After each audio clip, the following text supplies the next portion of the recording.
welcome to the 44th episode of Recluse Horror. This is a daily horror movie review podcast.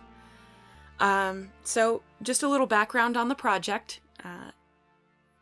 Back in April, on my birthday, I decided I wanted to watch and review a horror movie every single day.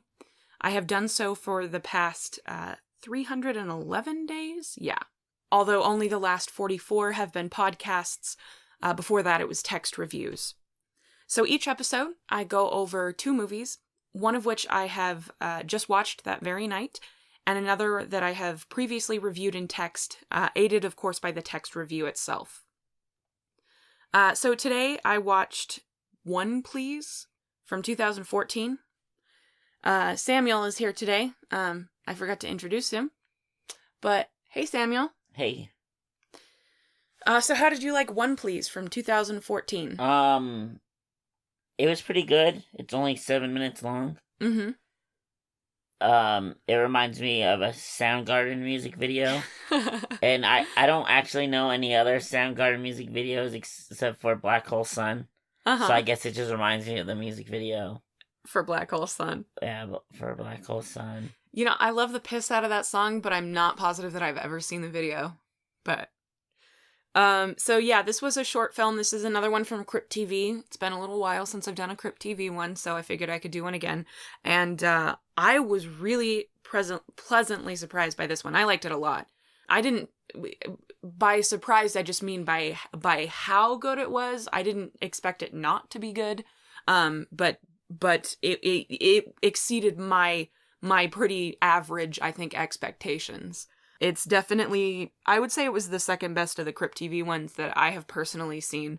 So this is just a basic outline of what this is. Essentially, it's about a little girl who wants to get an ice cream. There's an ice cream truck coming down the street, and she wants an ice cream. And this is a horror movie. So it does not go the way that I expected. Did it go the way that you expected? Kind of. Uh-huh. In a way. Yeah. Maybe not exactly, but pretty close to what I was thinking.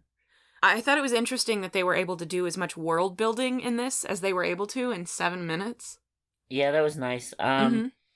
It's also reminiscent to me of the opening of that TV show from the 90s. I want to say it's called Monsters. Monsters. I can kind of see that, yeah. It has that kind of, like, feel to it. Mm-hmm. And that also, like, builds a weird world in, like, seconds. Because I'm only talking about the opening of Monsters. I actually don't remember any of the stories in Monsters. And I think that's right. Monsters, right? It's called Monsters, yeah. Remember there was that... I was showing you it. Yeah. Well, because... No, and I love the opening of Monsters. It's super cool. But remember I was telling you about that episode with the woman who wanted to lose weight? That was from Monsters? Yeah, because I think when I was telling you about it, I thought it was The Outer Limits. But I think when we looked it up, it was an episode of Monsters. And that shit messed me up when I was a kid. Yeah, Monsters. Yeah. But it does... It totally reminds me of that. And in fact, it sort of almost reminds me of the episode. It just does not go the way that you expect it to. Yeah, it's really, I thought it was really interesting. So we just paused, because I wanted to make sure that was from Monsters. So I told him I thought it was from, Outer Limits. And then I thought it was Monsters that we had found out it is. It's actually an episode of Tales from the Dark Side. I'm just gonna non sequitur here and suggest that horror fans watch this episode. I mean, the show in general is catered to horror fans. But this particular one, it messed me up when I was a kid. It's season 4, episode 11 of Tales from the Dark Side. And it's called Love Hungry. Basically, it's about a woman who, she's desperate to lose weight because of whatever. And she sees this ad about a product that will help her lose weight incredibly fast and all of this stuff. And yeah, I can't, unfortunately, I can't say in what way it messed me up because it is a spoiler, but it's a really good episode. You should try to find it. You can probably find it somewhere online or, the DVDs. I'm sure they've released that on DVD, so. Just like this short film, that episode also has like another worldly feel. It does. It's interesting, because it just feels like not this world. Yeah. But they're obviously very similar. Yeah. Because they have people and stuff and chairs. Yeah, chairs. Yeah. But yeah, other than that, I don't really know what to say about this.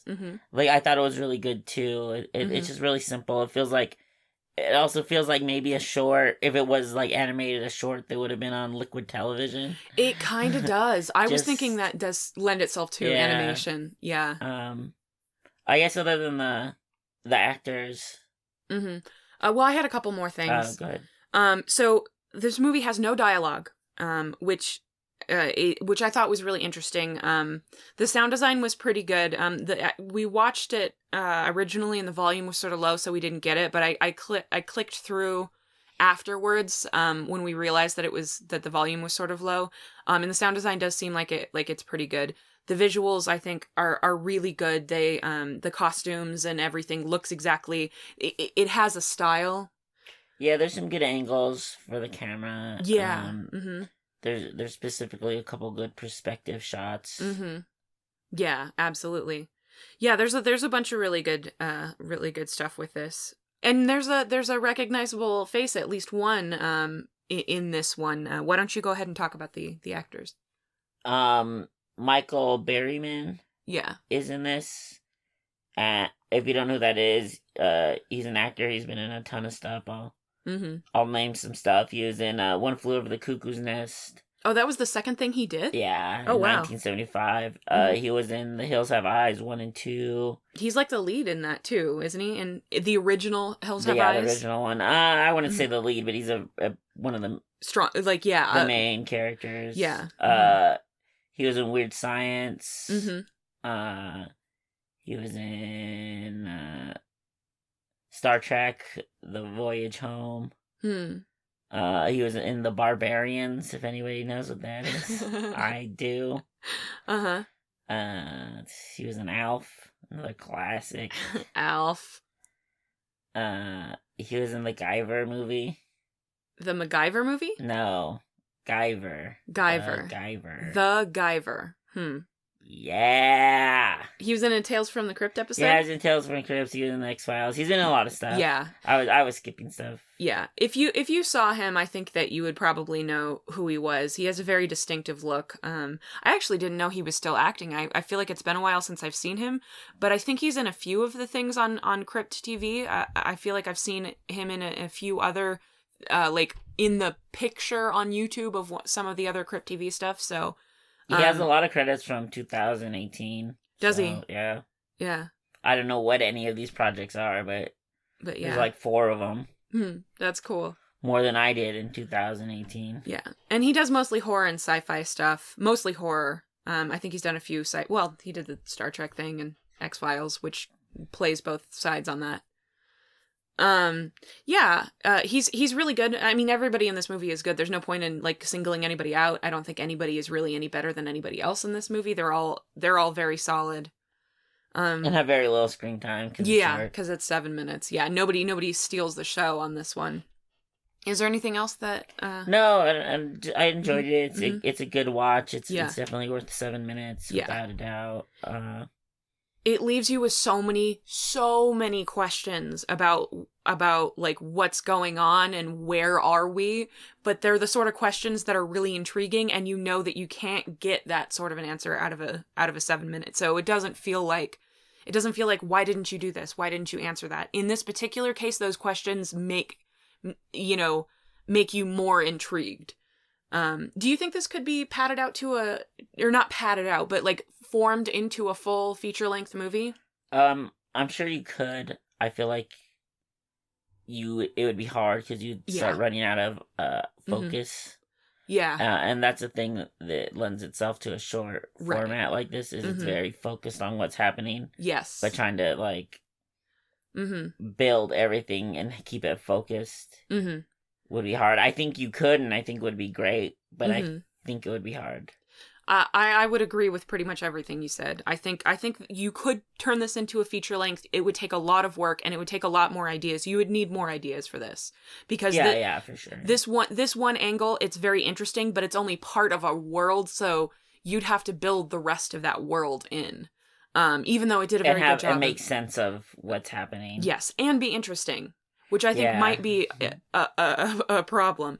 I think this would lend itself very well to a longer short film as well. Like if I think you could do a 30-minute one of this pretty easily, or maybe 25-minute one. Even a series of short films. Mm-hmm. Yeah. Oh, I would like to see. Would probably be the best format. Yeah. No one cares about watching a series of short films, but if it was, it'd be probably the best. The best option. Yeah, the best format, best option for it. I mean, I suppose you could put it on a channel like Adult Swim or something like that after dark. Yeah, and that's what really made me think of it of like a liquid television. Yeah.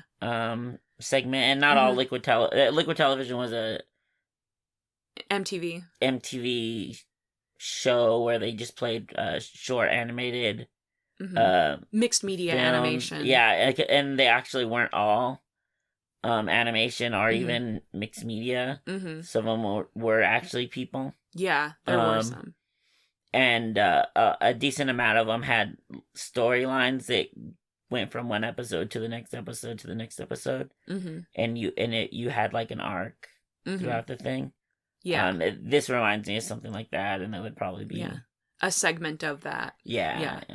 You could, and you could also just do like 15-minute episode, because they've always done 15 minutes. It seems like something that you would find on there that's like, yes, it's not animated, but it's an Adult Swim program where like you get short episodes. I think if you're doing a series of them, the 15-minute format is a little bit long, but I think this is totally marketable, and I'm totally intrigued by this. Did you happen to look up the director for this and see if... He's only done other short films that I haven't seen. Short films that you haven't seen. Okay.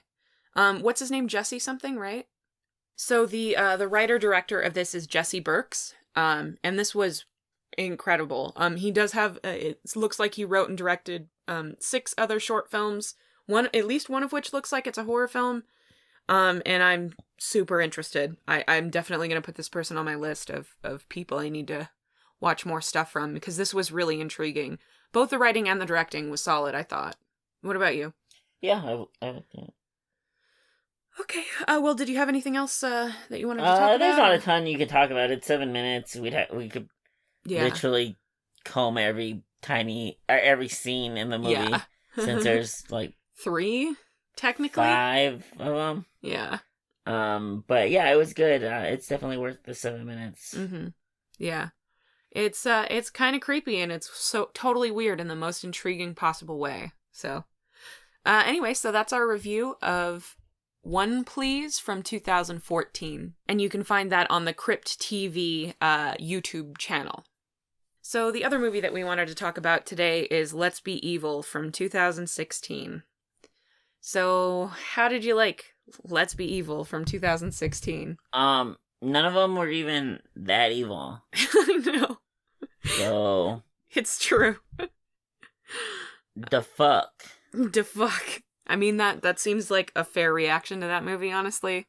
It's boring. It's completely monotonous after the first 20 minutes, and the twist is completely, utterly predictable. In fact, I would almost hesitate to call it a twist, except for that it's clear they want it to be one. So, anyway, so Let's Be Evil is about a woman that takes a job with a company testing augmented reality as a teaching tool, I guess. I say I guess because the environment in which the subjects are learning would not be conducive to a great learning environment, but I'm really getting ahead of myself here. So, the woman, along with 2 other adults, are hired to care for the subjects of the experiment, though what their actual duties are supposed to be is pretty unclear to the audience. Obviously, things go wrong in the stupidest, most annoying way possible. So, that's the movie. So, what did you think about the concept of the movie? When you heard the synopsis of the movie, not my synopsis, the one where they paint the best picture of this. But... I was actually really interested in this movie. Yeah. Even by the look of the movie. Yeah, the premise, the title, intrigued me that people would be evil. Yeah. There's certain promises that this thing makes. Yeah, none of it really pays off at all.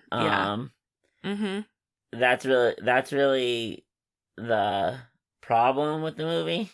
Yeah, one of many. So, okay, the concept of this movie to me was totally workable into an interesting narrative, but it would require a much larger budget than I assume was available to these people. Virtual reality and or like augmented reality is the sort of tool that would totally transform education as we know it, by allowing students to walk around in reconstructed historical sites and meet reconstructed historical figures.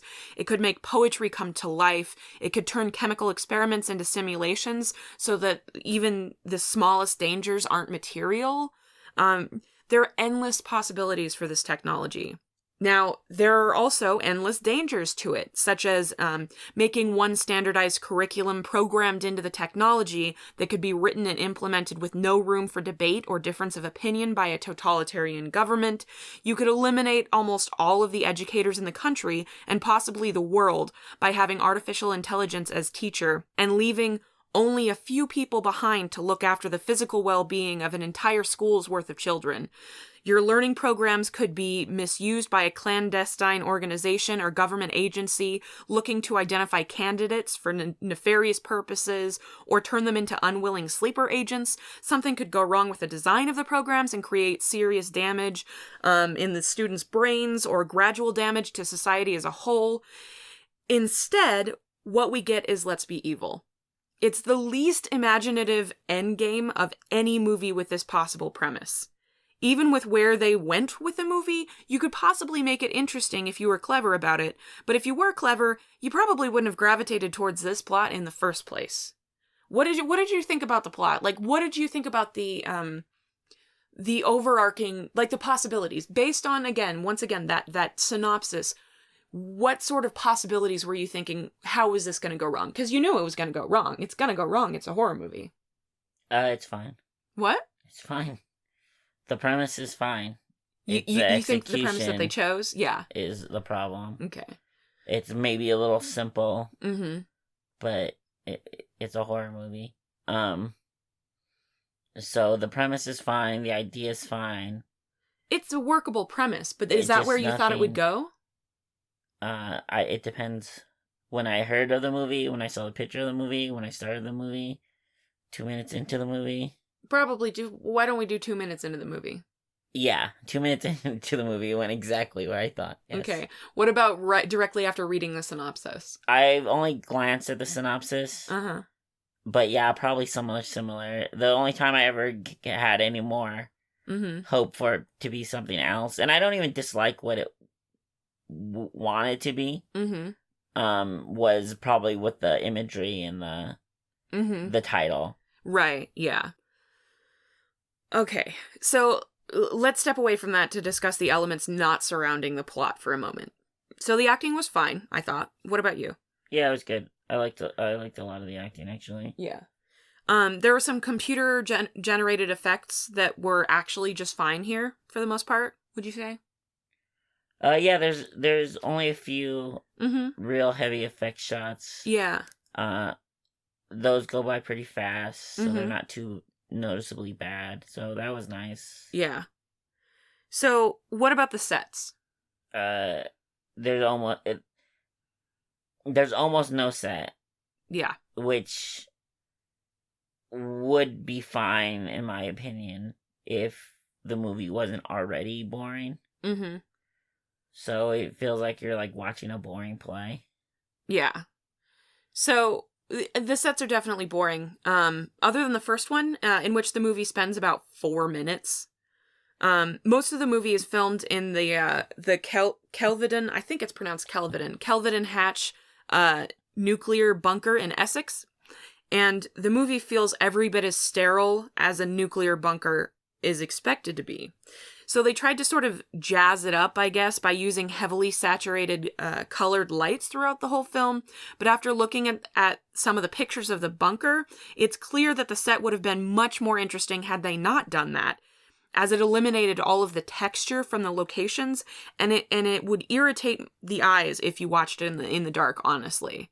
Do you remember, did I show you any of those pictures? I feel like I might have showed you pictures. There's some really interesting and neat... Yeah, you showed me. Yeah. Did you feel that way too? Like, why did they do that? No, the boring sets didn't bother me as much as it bothered you. Mm-hmm. The movie was just boring, so it didn't help it not be boring. Yeah. Well, it was also like really apparent from those photos that there were much more interesting rooms than the 4 that they used for pretty much the whole movie. There, there's stuff with all these weird panels and old computer equipment and stuff like that I think would have been kind of neat. I mean, some of it you couldn't use because you wouldn't want to use the old computer stuff in that, but there's also, okay, so there's that long hallway it's clearly the same hallway used over and over again. Yeah, that's pretty funny. But it's supposed to be different hallways every time, right? I know. I think so. And it actually confuses the plot by making you think they keep running up and down the same hallway instead of like going to different areas. It just seems like they're running around with their heads cut off. There are other places where it confuses things as well. Like when they're trying to get to someone that should be right near the location of the hallway where they are, but then you realize, no, they're supposed to be really far away despite being in the same hallway. No sense of space. Yeah. I kind of just didn't really think about it. Yeah. Because it's confusing if you do. Like, it doesn't make sense where they're going. Yeah. Necessarily. Like, I guess in a way it does. It just looks like they're going to the same place, and you don't really understand the size of the place they're supposed to be at. As far as I know, they never mention that it's small or medium or big or... There is one scene where they kind of imply that it's very big. Do you remember when they're in the dark that one time? Yeah, I guess. Like, she couldn't see the walls, remember? So it's big enough that you couldn't see the walls, at least. Yeah, if it's entirely dark, you can't see the walls of a tiny room. I don't know. I think they were at least trying to... I don't remember it, is what I'm saying. Okay. Well, low-budget movies have been dealing with this sort of problem for ages when they have to, like, reuse sets to be multiple locations. And there are a bunch of different ways you can do this. You can repaint the walls, you can change around different parts of the scenery, you can show it from a different angle or add artwork to the walls. In the case of this hallway, in particular, all they probably would have had to do is paint numbers on the hallway walls, and it would have been totally passable. It still would have been the same hallway, and a lot of people would have noticed that, but it would have shown that they were in a different area of the, like, virtual reality building without costing them almost anything. And I'm sure this place would allow them to paint it. You just have to paint it back. Saying that, this is hallway 1, this is hallway 6. And that does require a lot of structure with the order that you film things in, because you don't want to have to keep painting back, oh, this is 2 today, this is 6 today. Do everything in... Everything that happens in hallway 1 wants to happen now. But there's people who do that. One last thing that I have to say about the sets, and this is more about the story as it pertains to the sets, which is they're totally not something you would program in as a learning facility. They're completely stark and barren and lifeless. Again, it's a nuclear bunker, so that's what you're going to get. And children would become totally depressed and listless in this environment. I understand the filmmakers probably had very, few options as far as filming locations, but it's a virtual reality program. It could look like anything, and it wouldn't cost the programmers anything to do so. They could have filmed this movie outside and said that was a part of the simulation. The problem... Yeah, that's a big problem, is they should have just never showed what the virtual reality was supposed to look like. And then you could have used their imagination, and it could have looked like anything, and they could have been doing anything. Right. But for some reason, they show it. Yeah, they show what you're supposed to see. And it's just the, like, bunker. And you're just like, that's such a waste of, like, people using their own imagination. It is, yeah. So that's, like, extra sadder. People wasting their imagination is extra sad. It is, though. So, thanks for that movie. Because they easily could have... The way they interact with the virtual reality is through basically Google Glasses. So that's what they see. Yeah, that's what they see is through those glasses. But they also show you what they see through the glasses. Yeah. The entirety of the movie. Yeah, for the entirety of the movie. Only in a couple of places do you see them see what they're in without the glasses, and it's totally meaningless. If that hallway had been the facility that they were in reality, and you're seeing them with these glasses running away from stuff and like, walking around things that don't really exist, like tables and stuff like that would get it across, and you'd be so interested in it. I think... Yeah, you'd be super interested in seeing what they're seeing. But then they never show you. Uh-huh. Which is so good. Yeah, which is so good. Or maybe they show you the end result where, like, the horror movie has happened and all you see is the devastation. They do, like, some shots of that. I mean, and that again, is getting into the area where the budget is bad, because you would need to really jazz that up to make it really land. But regardless, yeah, that bunker could have easily been the real world of that versus the virtual reality, and it just wasn't. So the other thing that is really frustrating about this movie, is that everything in this movie takes place in virtual realities, but the characters are in a really big, dark, seemingly pretty much empty room, with one of the characters once remarking something like, "Is this a cave?" Basically, the only danger in the movie is inside the program. So if you're worried about it, just take off the stupid glasses, right? Huh, Samuel? I think they're implying that you can get hurt even with the glasses off. Yeah. I don't know. We're kind of going into spoiler-ishness now, though. Yeah. But yes, no, maybe. Yeah. Like, I don't know. It seemed to me, maybe it can hurt you in the real world, I don't know. But I feel like you would be able to get yourself out of the situation they were in easier. It never felt like you could. Mm-hmm. A lot of stuff like that never really felt like there wasn't options. And maybe there's dialogue saying that you can't or whatever. Mm-hmm. But it never felt like, oh, you couldn't do this, you couldn't do that. Mm-hmm. Oh, you have to do this, you have to do that. Mm-hmm. Pushing them in the direction that they went, characters went in the movie. Mm-hmm. That's all. Okay. Yeah, if we're not going to get into, I'll get into it, I don't care, I'll spoil this whole movie for him. Yeah. I think we should not do it. I mean, I'm sure there's probably people who do like this movie. I mean, the lighting is... Not a lot of people. No, probably not. The lighting is interesting, but they overuse it, and that was the biggest thing for me. I really liked a lot of the lighting. I really like when people use colors and lighting to help. Because it costs almost nothing. Yeah. Gels to color lights cost almost nothing. It helps the mood, helps the movie.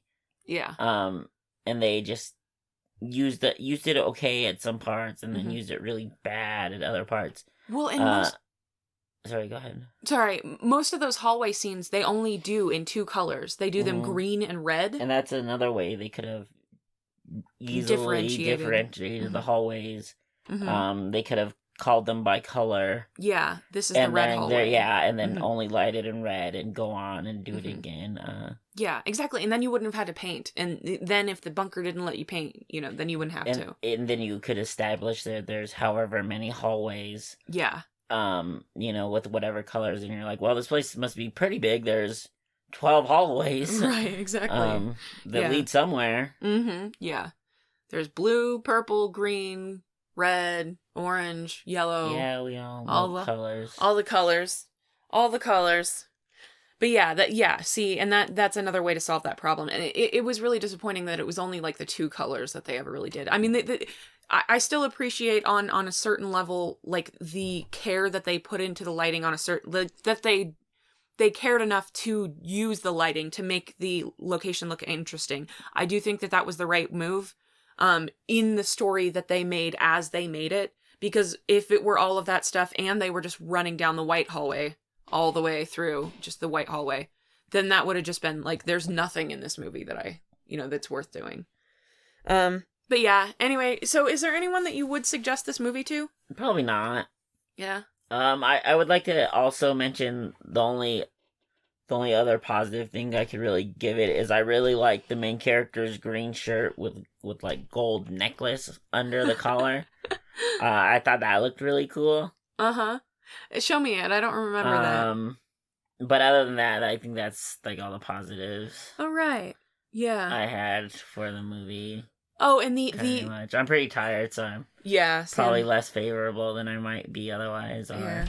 I think you would be more animated about how much you disliked it, because you were really upset about how it was much very you boring, it. right? Yeah. You were angry about how boring it was. I'm like 500 years from when we watched that. Yeah, that's super real.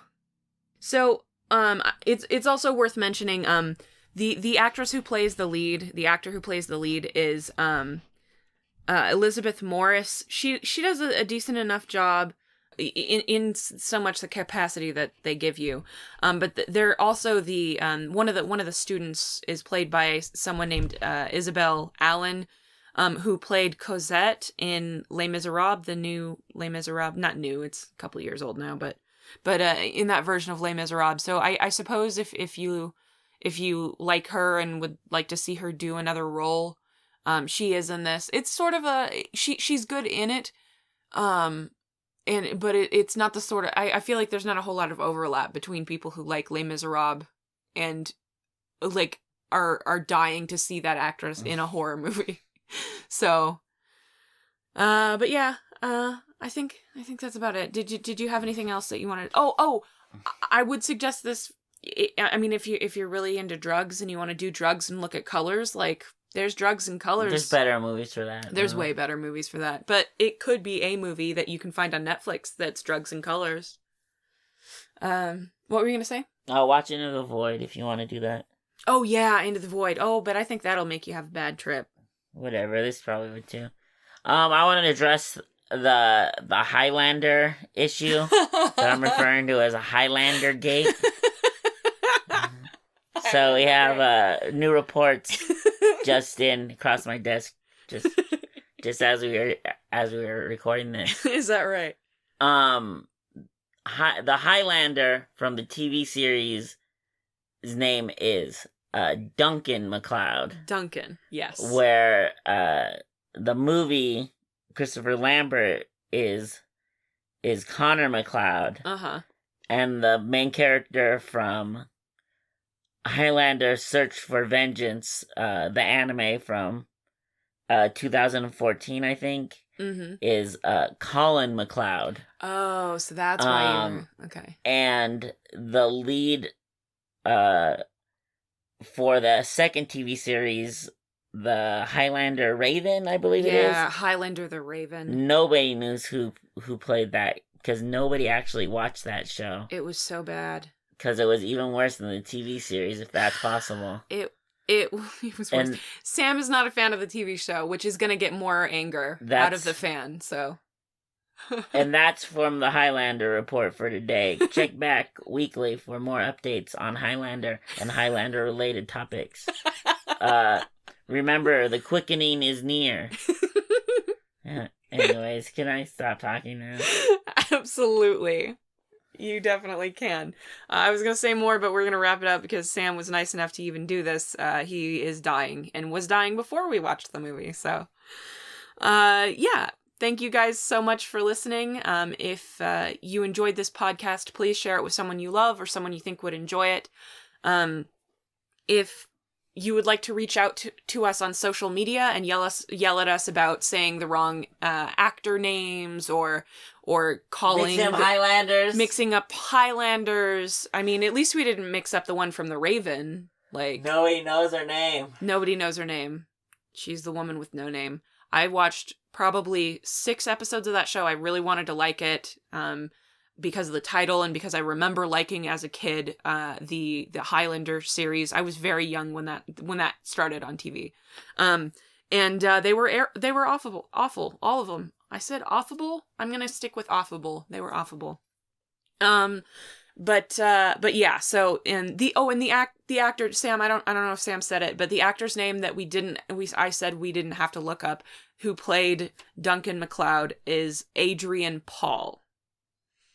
And now that I've said it, I'm pretty sure that I'm gonna be wrong, and he's gonna have to correct me again on social media and just call me out. But yeah. Calling you out on your false Highlander. On my false Highlander knowledge. Fandom. Yeah. I liked it when I was a kid, but I didn't even understand. I'm gonna invite you back to Highlander Con. Oh, man. Oh. I'll be the laughingstock of the Highlander community. They'll be like, you're not even really, you're a fake Highlander fan. And, your Highlander cosplay is gonna be mocked. Oh, man, I don't want to look like that chick from The Raven. Ugh, blondes. No, so yeah, anyway, if you want to reach out to us on social media to, like, yell at us about that stuff, then you can do so at Facebook, Instagram, Twitter, or you can email me at reclusehorror@gmail.com.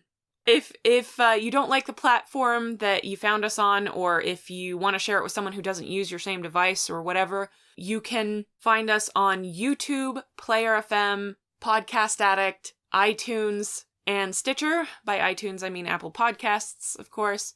And yeah, I think that's about it. Sam, what's your rate? Do you have any ratings? My ratings for today? Yeah.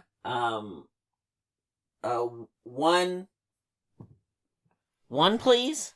One, please. Yeah. That gets one dreamsicle. One dreamsicle. Which is a much higher rating than you might think. And for let's be evil. Let's be evil. I give it 0 Google glasses. 0 Google glasses. 0. All right. Yeah.